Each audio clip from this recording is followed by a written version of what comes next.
रामधारी गुप्ता उच्च गति अभ्यास खंड 2 प्रतिलेखन संख्या 3, 4 व 5 गति 125 शब्द प्रति मिनट। Be ready 3, 2, 1 start.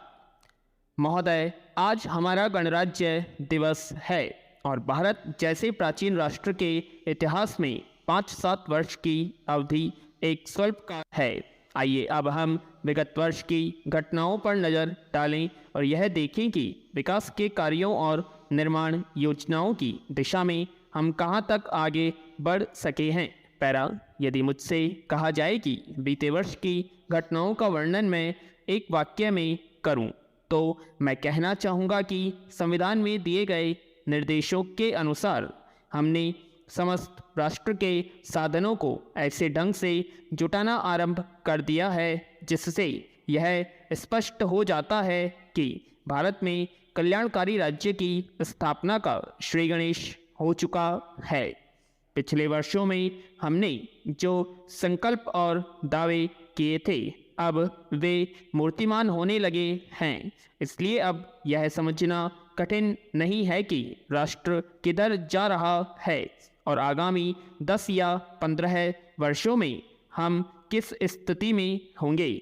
महान नदी घाटी योजनाओं पर कार्य बराबर जारी है। इनमें से एक योजना भाखड़ा नंगल योजना से बहुमूल्य पानी और बिजली पंजाब, पेप्सू तथा राजस्थान के भागों को मिलने भी लग गई है।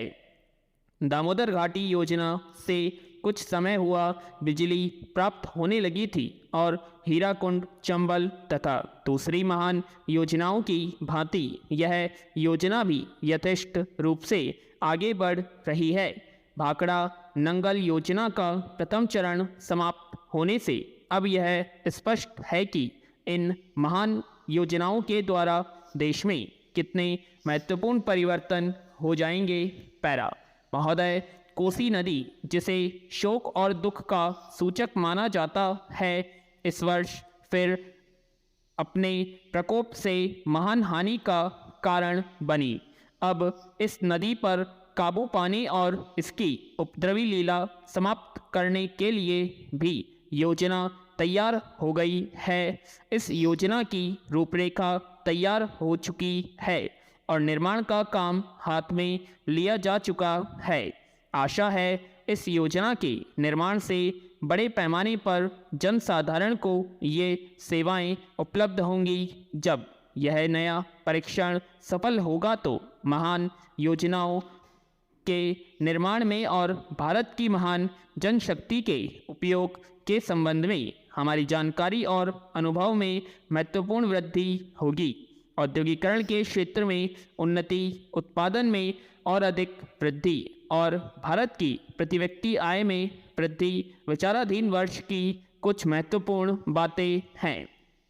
औद्योगिकरण के साथ ही रोजगार के क्षेत्र को विस्तृत करने के प्रयत्न भी बराबर जारी हैं। कुटीर उद्योगों और घरेलू धंधों को प्रोत्साहन देकर औद्योगिकरण और रोजगार में समुचित संतुलन स्थापित करने का प्रयास किया जा रहा है। यह बात सभी स्वीकार करते हैं कि यदि भारत के जनसाधारण को उदासीनता और हार मानने की भावना से मुक्त करना है तो बढ़ती हुई बेरोजगारी को दूर करने का उपाय करना होगा। इस दिशा में घरेलू उद्योग धंधे बहुत से लोगों को आंशिक या पूर्ण उपयोगी काम देकर इस समस्या का बहुत कुछ समाधान कर सकते हैं। इसीलिए पंचवर्षीय योजनाओं में पुराने घरेलू उद्योगों को पुनर्जीवित करने और चालू कुटीर उद्योगों को प्रोत्साहन देने की व्यवस्था की जा रही है। पैरा, विदेशी मामलों के क्षेत्र में हमारी सफलता और भी अधिक है। हमारी नीति, जिसे मैं सक्रिय और सोद्देश्य तटस्थता की नीति कहना चाहूँगा, वास्तविक व्यवहार में किसी भी देश अथवा यहाँ के लोगों को अपना शत्रु न समझने की नीति है। इस नीति के फलस्वरूप हमें विश्व शांति के पक्ष की कुछ सेवा करने का अवसर मिला है। हम प्रसन्न और आभारी हैं कि संसार के राष्ट्रों में भारत का स्थान इतना ऊंचा है। इंडो चीन निरीक्षण और नियंत्रण अंतर्राष्ट्रीय आयोग की अध्यक्षता हमने स्वेच्छा से स्वीकार की है और हमारे नागरिक यथासाध्य उस देश में शांतिपूर्ण निर्वाचन संबंधी समस्याओं का सामना कर रहे हैं। हम सभी राष्ट्रीय अथवा अंतर्राष्ट्रीय समस्याओं का निपटारा शांतिपूर्ण ढंग से चाहते हैं। मुझे बहुत प्रसन्नता है कि भारत में फ्रांसीसी बस्तियों की समस्या शांति और सद्भावना के वातावरण में सुलझ सकी है। शांतिपूर्ण प्रणाली की सफलता का वह एक महत्वपूर्ण उदाहरण है। दुर्भाग्य से भारत में पुर्तगाली बस्तियों की ऐसी ही समस्या को सुलझाने की दिशा में प्रगति नहीं की जा सकी।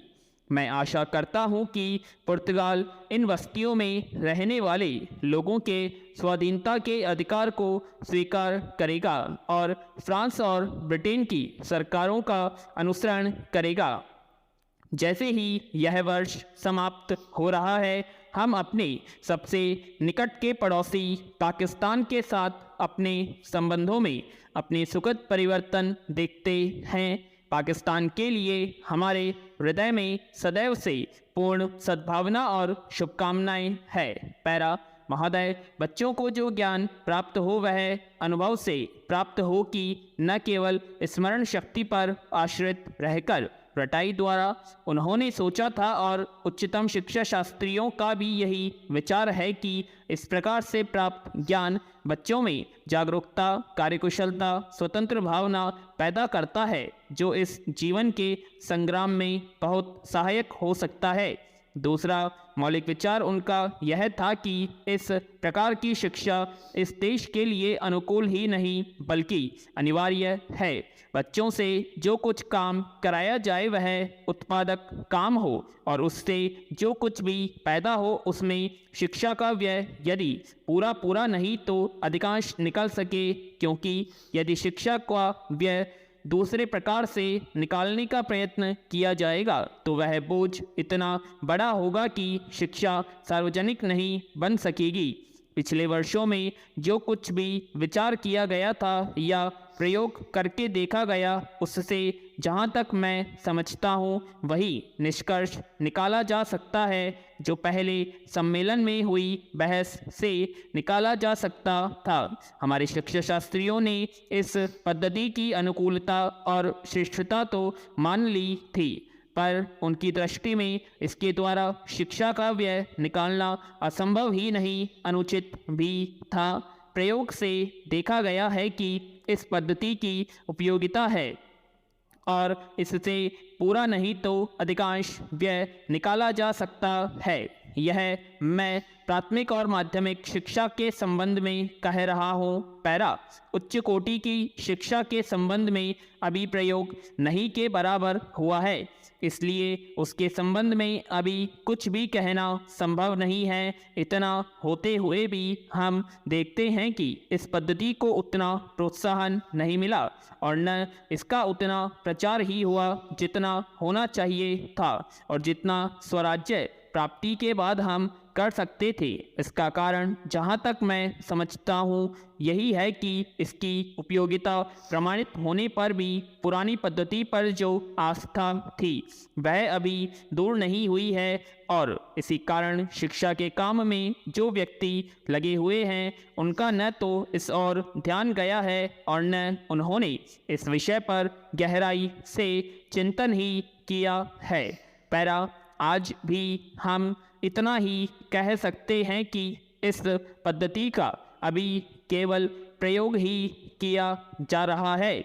इसे राष्ट्रीय कार्यक्रम मानकर हमारी सरकार ने उसको चालू करने का निश्चय किया और क्रियात्मक रूप से कुछ करने की बात तो नहीं के बराबर ही है। उसका परिणाम यह हुआ है कि पुरानी पद्धति की संस्थाएं दिन प्रतिदिन बढ़ती जा रही है और शिक्षा पर सरकार जो कुछ भी व्यय कर सकती है या करना चाहती है उसका बहुत बड़ा अंश उस पद्धति को ही बनाए रखने में व्यय हो रहा है। और इस पद्धति को बहुत कम प्रोत्साहन मिला है। मेरा अपना विश्वास है कि शिक्षा में मौलिक परिवर्तन अवश्य किया जाएगा। पूर्णविराम।